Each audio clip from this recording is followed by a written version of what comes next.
we have come together on this nice day to invite you all to our second public speaking school of this year. This is your second year in public speaking school.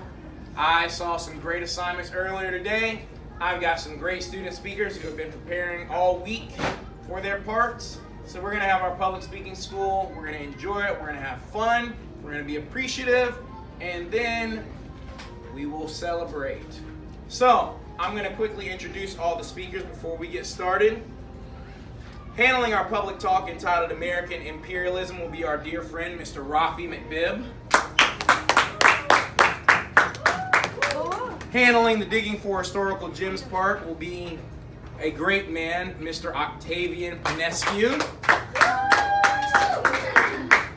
And last but certainly not least, our historical reading taken from page 300 through 301 will be done by our dear, dear friend, Miss Zia Walcott. Okay, so we're going to go ahead and get started. Let's please give our undivided attention to our first student speaker, Mr. Rafi McBibb, as he delivers the public talk, American Imperialism.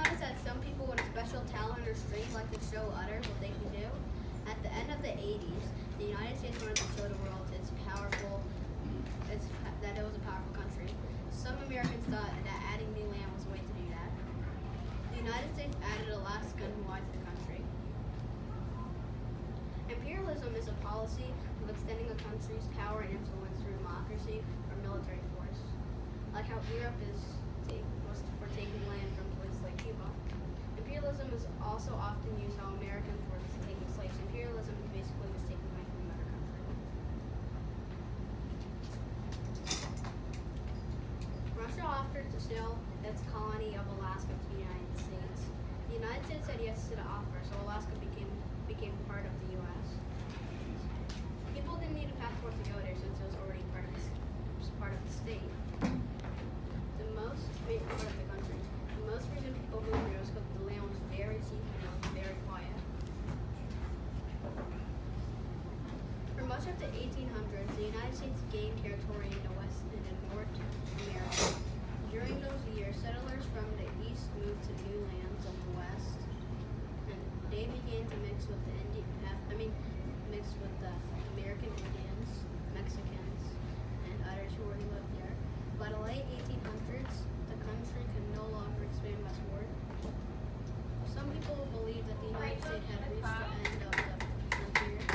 In the late 1800s and late 1900s, however, the nation found new ways to gain land.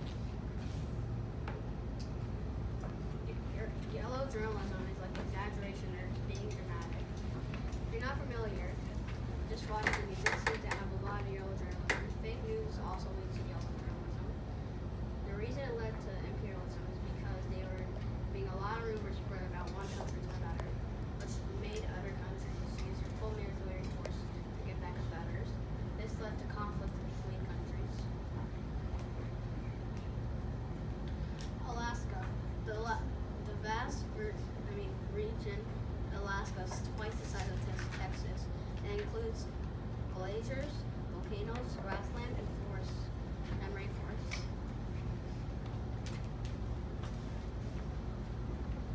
The canal permits shippers to commercial goods ranging from automobiles to grain to save time and money by transporting cargo more quickly between the Atlantic and Pacific Oceans. The reason it was built was to trade goods with another country. Also, it was used to get around quickly. The Panama Canal has many pros and cons, like how keep many people jobs. The con is that how many lives are at stake. A modern day example of imperialism is just conflicts between countries.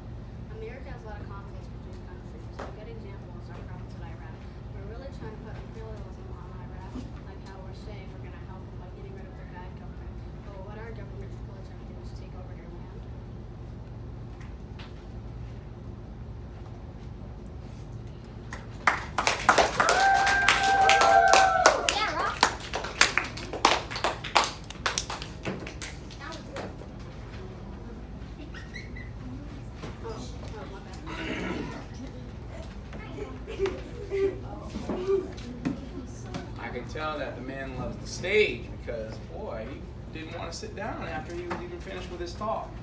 Rafi, I want to speak on behalf of the class. We really enjoyed that talk. You had some great information in there. I really like how you talked about yellow journalism and imperialism. And the best thing about your talk was how comfortable you were up here. And then how you put things in your own words. Like you just said, hey, yellow journalism is exaggeration. And if you want to see yellow journalism, watch some of the news today. I mean, that skill to be able to take this academic, boring, lame textbook language and then to put it into language that we can understand and something that we can be interested in, buddy, you got a gift as a speaker. Because a lot of people get up and they speak and they're not engaging. You know, we've all had some teachers, we've all had some adults, maybe some other kids. They start talking and we start getting sleepy because they're boring. But you, the way you perform, that's an engaging speaker. You got a good future ahead of yourself. Let's give Rafi a big round of applause.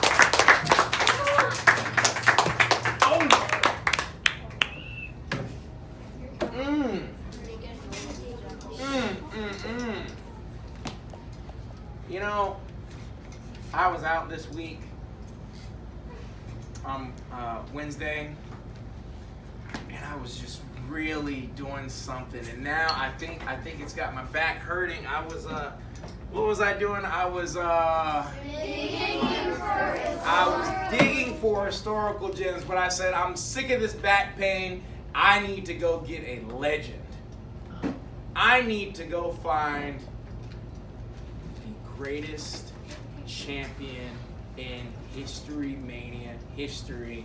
Let's invite up the only 3-time champion ever to hold 3 belts at once, Mr. Octavian Pinescu, to give us Digging for Historical Gems.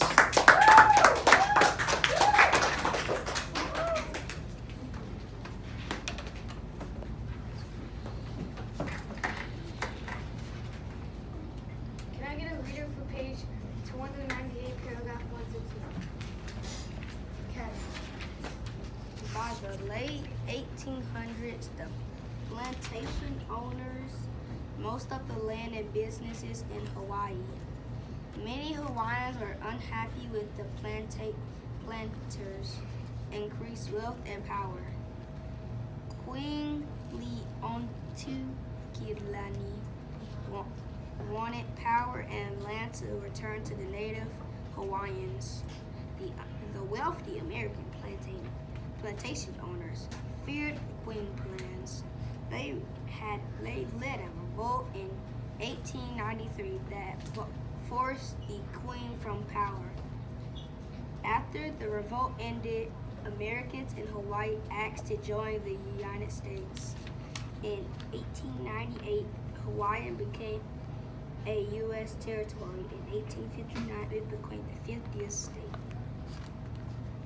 Thank you for that reading. Can I please get someone to answer question 1? How did Hawaii join the U.S.? Merrigan. Hawaii joined the U.S. because wealthy Americans feared the Hawaiian Queen's plan. The Hawaiian Queen's plan was to return power and land to the native Hawaiians. The wealthy Americans led a revolt in 1898 that forced the Queen off her throne. After that, Americans in Hawaii asked to join the U.S. Thank you for the answer. My answer was Queen Galilei wanted power and land returned to Native American Hawaiians. The wealthy American plantation owners feared the Queen's plans. They led a revolt in 1893 that forced the Queen from power. After the revolt ended, Americans in Hawaii asked to join the United States. In 1898, Hawaii became a U.S. territory. And in 1959, more than 93% of the voters approved the proposition that the territory should be admitted as a state. After Hawaii became a U.S. territory, so was a just state. Can I get a reader for page 300, paragraph 1? For 0. After the Spanish Spanish-American War, Theodore Roosevelt returned to the United States. He became president in 1901 and served until 1909. President Roosevelt believed that the United States should build a canal linking the Atlantic and Pacific Oceans. The canal would save ships the long, expensive trip around the southern tip of South America when traveling from the east coast of the United States to the west coast. Thank you for that reading. Can I get someone to answer question 2? Why did the U.S. want to make the ocean trip from coast to coast shorter? Jake. They wanted to make it shorter because they did not want to go the long, expensive trip. The canal would save the long trip and the expensive pay. If they did not have the canal, then the trip would be expensive and long. Thank you for that answer. My answer was President Roosevelt believed that the United States should build a canal linking the Atlantic and Pacific Ocean. The canal would save the ships the long, expensive trip around the southern tip of South America when traveling from the east coast of the United States to the west coast. Can I get somebody to answer question 3? What does this week's reading teach me about history? Ashley. This week's reading teaches me about history because of the Panama Canal and how it was made and why. We also learned about why Americans and how they were taking colonies and states and land from other people. Also, we learned of why Hawaii joined the U.S. and it was because Americans put a revolt on and threw the Queen off. Thank you for that answer. Can I get another person to answer question 3? Emma. I learned about the Panama Canal and how and why it was built. The Panama Canal made the trips for ships shorter so the expense would not be as great. It also teaches me about Hawaii and how Hawaii joined the U.S. Thank you for your amazing answer. Can I get one more? Gabby. It teaches me about how Hawaii became U.S. territory. Also, when they overthrown their queen from having power. I also learned why they wanted the coast to coast to be shorter. This is what I learned from the reading. Thank you. My answer was this week's reading teaches me about why the Panama Canal was built, and it teaches me about the Spanish-American War and what Theodore Roosevelt did during the Spanish-American War. It also teaches me about how the United States added Alaska and Hawaii to its 49th and 50th state. This is what this week's reading teaches me about history. Can I get someone to answer question 4? What points can I use from this week's reading to teach someone about this topic? Hudson. Some points I can use from this week's reading are Hawaii joined the U.S. after the revolt against Queen Lulu Colony, and the U.S. wanted to make the trip from coast to coast shorter because it would save money. Those are some points that I can use from this week's reading. Thank you. Can I get another one? Jay. A point I can use is that since we won the war for Puerto Rico, we don't need a passport to travel there. Other than Cuba, you can't even go there unless if you have permission. Only special people from the U.S. can go there. That is a point I can use. Thank you. Can I get one more answer for question 4? Marlo. I can use points about when Hawaii became our 50th state. I can also say why the U.S. built a canal. I can also teach readers that President Theodore Roosevelt became president in 1901 and served until 1909. That is what I can teach. Thank you. My answer was points I can use from this week's reading to say someone about this topic is how the United States has successfully made Alaska and Hawaii a part of the U.S. I can also show them how the Panama Canal was built, or why they wanted to make the ocean trip from coast to coast shorter. That is how I can use this week's reading to teach someone about this topic.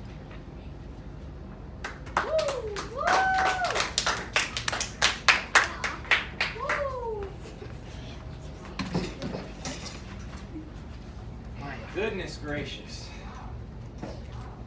Running out of things to say. I think Rafi made his computer say what I wanted to say, which was, wow, good job.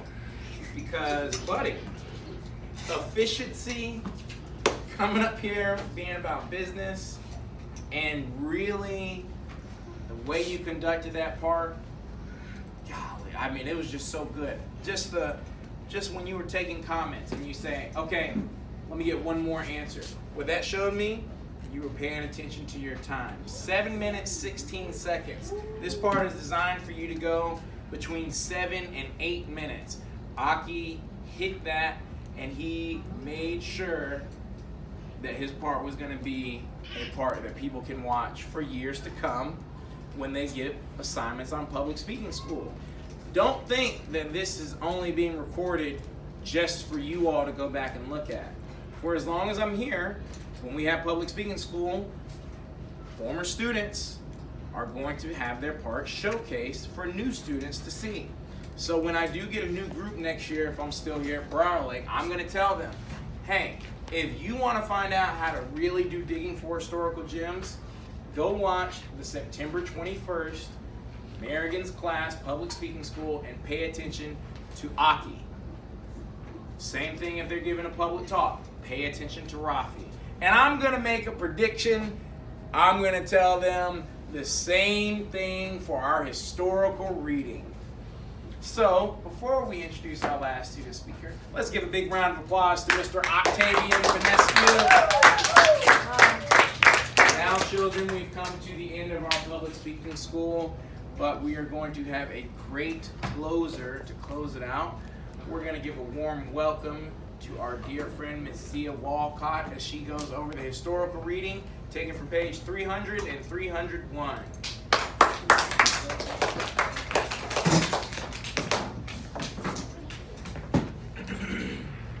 Building the Panama Canal. The United States built the Panama Canal to open a route between the Atlantic and Pacific Oceans. After the Spanish-American War, Theodore Roosevelt returned to the United States. He became president in 1901 and served until 1909. President Roosevelt believed that the United States should build a canal linking the Atlantic and Pacific Oceans. The canal would save ships the long, expensive trip around the southern tip of South America when traveling from the east coast of the United States to the west coast. The best place for a canal was at the narrowest point in Central America, which is the Isthmus of Panama. An isthmus is a narrow strip that links two larger pieces of land. It has water on both sides. Panama was a part of the South American country of Colombia. Roosevelt tried to build land for the canal from Colombia. The Colombian government would not sell the land. Roosevelt tried another plan. He helped the people of Panama win their independence from Colombia. The new leaders of Panama agreed to let the United States build the Panama Canal. Building the canal was difficult, dangerous, and expensive. It took about 10 years to complete. In August 1914, the Panama Canal finally opened. For ships that used the canal, the trip from coast to coast took only weeks instead of months. Alaska and Hawaii became part of the United States in the late 1800s. Victory in the Spanish-American War gave the United States the territories of Guam, Puerto Rico, and the Philippines. President Roosevelt built the Panama Canal to shorten the trip from Panama. Why it matters. By the early 1900s, the United States had become an international power.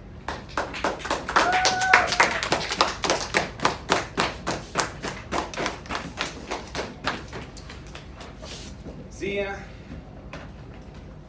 that reading was horrible. I'm joking. That reading was great. What I really liked about that reading was you took your time.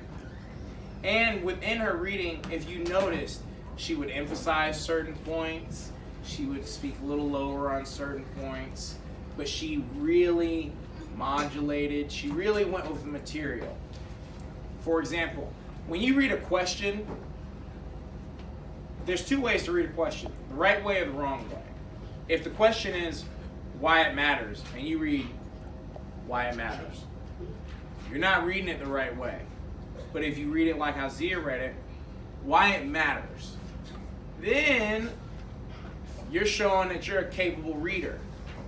What Zia did was she worked on her counterpoint, which was accurate reading, and her reading was very, very accurate. One word that I like to cue in on when